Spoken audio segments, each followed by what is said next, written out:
Hey, welcome back to Mr. PL's with Algebra. This is Unit 4, Topic 2, Lesson number 10, and we are going to be graphing quadratic functions in factored form using key features of the function that we can know just from looking at the equation. All right, so we're going to start off with a warm-up, which is about multiplying binomials, which is a FOIL process, which is what we're going to use. First, outer, inner, last. Okay. 3x times 7x is 21x squared. Outers makes negative 15x. Inners is negative 28x. And last would be positive 20. Combine the two like terms in the middle. Negative 15 minus 28 makes negative 33x's. Bring down my c term and my a term, 21x squared. Same thing happens for question number 2. Change color so you can see. 9x times x is 9x squared. Outers is 54x. Inners is, and 6 times 2 is 12. All right, on to question number 3. First is 12x squared. Outers is 44x. Okay, there we go. And inners is negative 9x. And then last but not least, we've got negative 33. Combine the two like terms in the middle, which were 44 minus 9, which is 35. There we go. 12x squared plus 35x minus 33 is your answer. Now, looking at the bottom 3 questions, you're gonna notice these are going to be a little bit easier because all 3 of these questions are all what we call differences of squares. If you're going to use algebra tiles and you're going to make a model of this, 7x plus 3 times 7x minus 3 in the other direction is going to be a perfect square, but you're going to have 7 red. Now you're going to have, sorry, it's going to be opposites of each other. So you're going to have 3 that are going to be opposite of the positive 3 are going in the other direction. So when you do this, you're really just doing first and last. 7x times 7x is 49x squared. And last 3 times negative 3 is negative 9. So that's the answer. Now, like I was saying before, if I did outer and inner, outer would have given me negative 21x. Inner would have given me positive 21x, which is going to cancel each other out.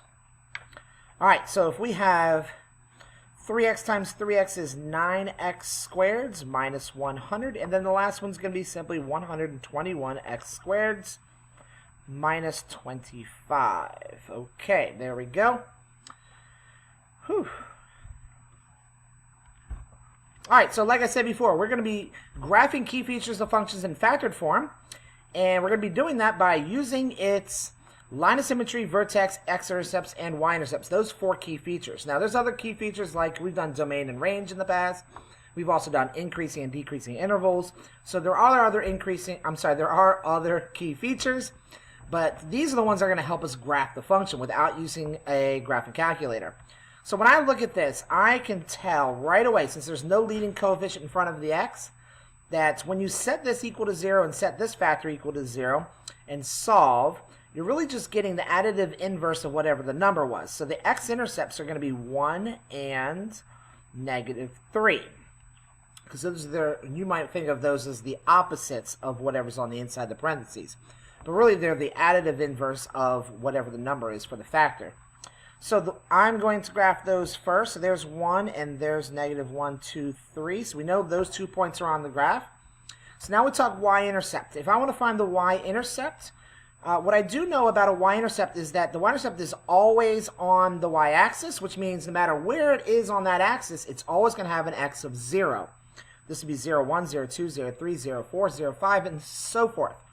So if x is always 0, then I can substitute 0 in for x and solve. 0 minus 1 times 0 plus 3. Negative 1 times 3 is negative 3.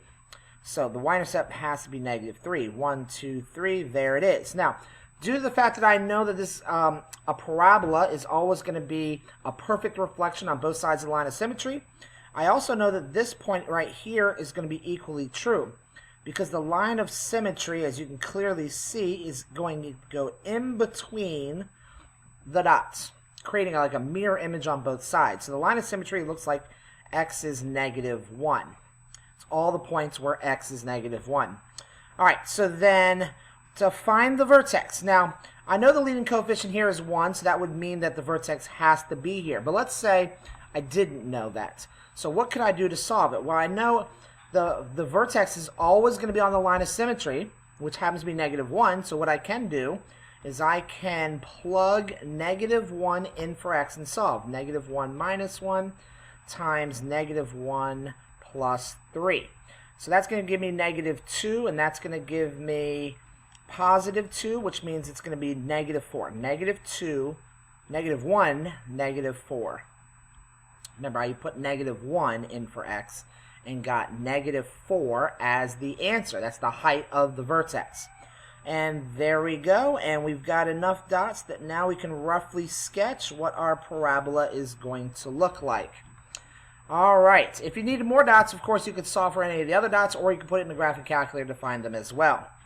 All right, so I'm going to fly a little bit quicker through this question. So the same thing goes here. We've got a leading coefficient, so 2 and 6 are the two intercepts because it's the opposites. Additive inverse are the opposites of those numbers. The y-intercept puts 0 in for x. 0 here gives you -2. 0 here gives you -6. -2 times -6 is 12, but half of 12 is 6. So 1, 2, 3, 4, 5, 6. And 1, 2, 3, 4, 5, 6 is the y-intercept. Okay, the line of symmetry I can clearly see must be between these two intercepts. Okay, it must be right there, which is x equals 4. If I plug 4 in for x and solve, 4 minus 2 is 2. 4 minus -6 is -2. So that gives you 2 times -2, which is -4. Half of that is -2. So the line of symmetry is 4. So 4, -2. 1, 2, 3, 4, 1, 2. There we go. This point tells us that it must also be equal on the other side. And there's our parabola. All right, one more example. So opposite of this number is 4. Now, I'm going to rewrite this because I know you are probably used to factored form being 2 parentheses. So if I put this in parentheses, I have not changed the value at all. And really, -x plus 0 is the same thing as -x. So 0 is what this represents. So that's one of the two intercepts. And the other one is -4. Please take note of the fact that I'm not writing this like a coordinates. I'm writing 0 and -4 because it's two different answers. It's not one answer combined together. Put 0 in for x. That makes this 0. 0 times 4 is also 0. 0 and -1, 2, 3, 4. 0 is also the y-intercept. Well, I've already labeled that, so that kind of takes away a point from me. So I need to know the line of symmetry, which must be in between the two x-intercepts. X is -2. Plug -2 in for x and solve. The opposite of -2 times -2 plus 4.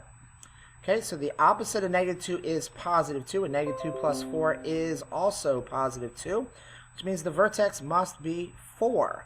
So it's -2, 4. -1, 2, 1, 2, 3, 4. Okay, and this probably is going down, which does make sense because -1 was the a term. Anytime a is a negative, it always faces down. All right, so how did I determine those things? X-intercepts were always, when there's no leading coefficient, well, what you really do is you take the factors and you set it equal to 0. Or you set the entire equation equal to 0 and then solve. But in this case, we just did the additive inverses of whatever's in the parenthesis. Then we found the y-intercept by substituting 0 in for x and solving. Dilation factor was whatever number is on the outside of the parentheses. The vertex, well, all you have to do is take the line of symmetry, which is in between your two x-intercepts, and plug that in for x to get the vertex. So that basically goes through all of those. Now I'm going to have to skip through this and get to that homework. All right, factored form of the quadratic function. So we're given factored form. Given factored form of the quadratic function. Identify the vertex, intercepts. Okay, it's all the things we were just doing. The x-intercepts will be 2 and -6.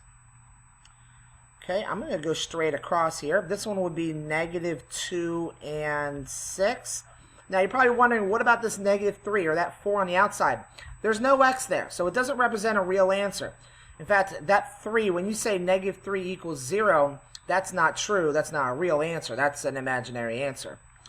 which you'll do in Algebra 2. So the opposite of this is -5, and the opposite of this is -7. Next thing we would like to do is go to the Y-intercept. 0 minus 2 is -2. 0 plus 6 is 6. That's -12. -12 times 4 makes -48. 0 plus 2 is 2. I hope I'm not making a mistake here because I am kind of rushing. 2 minus 6 is -4. Multiply those, you get -8 times -3 makes +24. 0 plus 5 is 5. 0 plus 7 is 7. 7 times 5 is 35. Okay. The vertical stretch for this one is 1. The vertical stretch for this one is -3. And the vertical stretch for this one is 4.